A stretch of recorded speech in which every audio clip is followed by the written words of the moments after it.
Dig deep into America's $17 trillion economy, and you'll find fractures beneath the surface.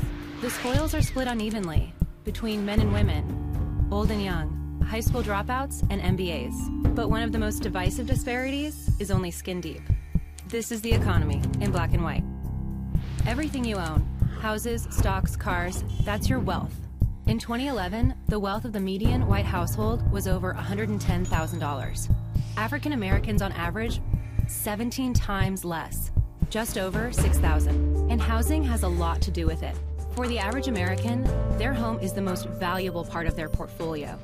It's an investment that can appreciate with time, and it can be passed from one generation to the next. But the rate of homeownership among whites is 28% higher than that of blacks, and the lingering effects of segregation could be to blame. Discriminatory practices by the Federal Housing Administration prevented African Americans from buying houses in many suburban neighborhoods. The Fair Housing Act of 1968 sought to level the playing field. But by then, African Americans were entering a housing market that had already seen massive appreciation.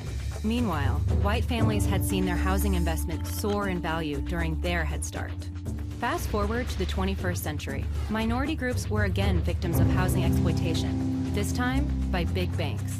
Bank of America and Wells Fargo, among others, were compelled to pay hundreds of millions of dollars in fines and restitution for pushing minorities into exploitative subprime mortgages and charging them higher rates and fees. This contributed to the fact that blacks and Hispanics lost nearly a quarter of their wealth between 2004 and 2010. Whites lost just 1% during that same period.